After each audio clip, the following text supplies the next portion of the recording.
Pode ser, Jesus, meu querido. Deixa eu compartilhar com você algo da parte do Senhor.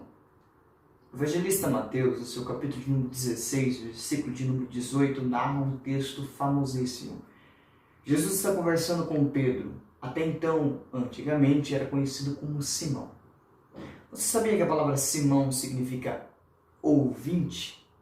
Quando Jesus olha para Simão, agora conominado Pedro, e diz: você é Petros, ou seja, fragmento de pedra, Jesus estava querendo dizer para ele a seguinte coisa: não quero você apenas como alguém que ouve e vai embora. Não, eu quero você participante do todo. Por isso Jesus vai conominá-lo como Petros, fragmento de rocha.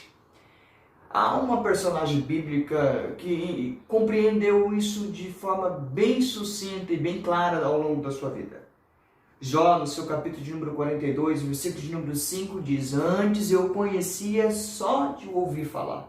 Hoje os meus olhos o veem e contemplam todas as suas maravilhas, etc. Simão, até então, era um ouvinte, ouvia falar sobre o Messias, mas se torna fragmento de uma pedra chamada Cristo Jesus. Jesus, então, olhando para Pedro, dizendo: você é Petros, ou seja, você é fragmento de rocha, deixa algo bem claro para ele quando diz que sobre esta rocha, sobre esta pedra, Jesus não se referia ao fragmento, Jesus se referia ao todo. E quem era o todo nessa história? Voltemos um pouco no passado. Isso é o que o escritor aos Hebreus nos orienta no seu capítulo de número 2, versículo de número 1, quando ele diz: convém-nos atentar com mais diligência com as coisas que já se passaram. O salmista, no Salmo 118, seu versículo de número 22, ele vai dizer que havia uma pedra, e essa pedra era angular, fora de um padrão bem estabelecido pela sociedade. Essa pedra, durante uma construção, fora negada, porque ela era fora do convencional. E interessantíssimo que quando Jesus veio para instituir os seus discípulos, e quando ele mesmo veio, ele era completamente fora do padrão, assim como aqueles que o seguiam, fora do convencional, fora do padrão. O salmista disse que essa pedra, no princípio, ela fora rejeitada, mas em algum dado momento daquela construção, eles vão parar e eles vão analisar que havia um lugar específico, e nesse lugar específico da construção só caberia a pedra que anteriormente fora rejeitada.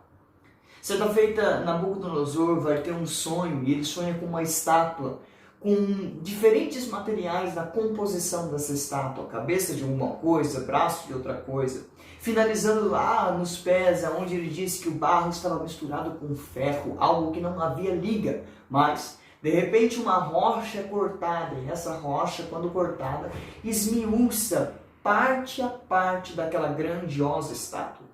Esmiuçando parte a parte daquela grandiosa estátua, a palavra diz que o sonho que Nabucodonosor teve é que essa rocha, sendo agora essa massa destruidora, forma o grande montão.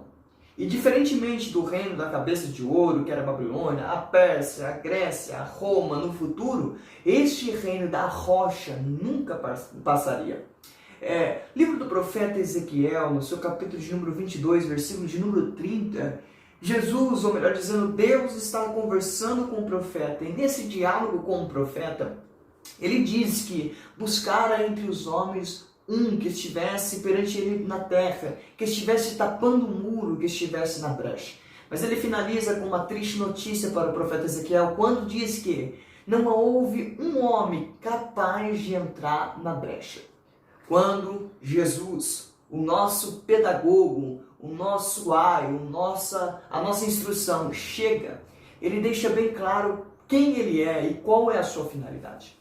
No texto em Mateus, capítulo de número 16, versículo de número 18, quando ele está conversando com Pedro, após a confissão de Pedro de quem ele era, ele vai dar instrução. Aquilo que o salmista diz como figura daquilo que ele ainda não compreendia. Aquilo que Daniel diz e ainda não havia compreensão plena do futuro, ele havia como através de uma cortina de fumaças, algo nebuloso. aquilo que o profeta Ezequiel não era capaz de responder. No diálogo entre Pedro e Jesus, a sua pedagogia, o seu ensino, a sua instrução deixa bem claro quem ele era. Ele olha para os discípulos e principalmente para Pedro e diz: Pedro, você é fragmento de rocha, mas esta rocha que sou eu, sobre ela você vai edificar a minha igreja. Preste atenção. Aquilo que o salmista estava apontando era Cristo. A rocha esmagadora dos demais nações e países era Cristo. E o único capaz de tapar a brecha era Cristo. Hoje, nesse dia, eu convido você a abrir o seu coração e convidar essa rocha chamada Cristo Jesus para preencher. A palavra diz que quando essa rocha está no seu devido lugar, as portas do inferno não prevalecerão contra a igreja. A paz do Senhor, seu crente.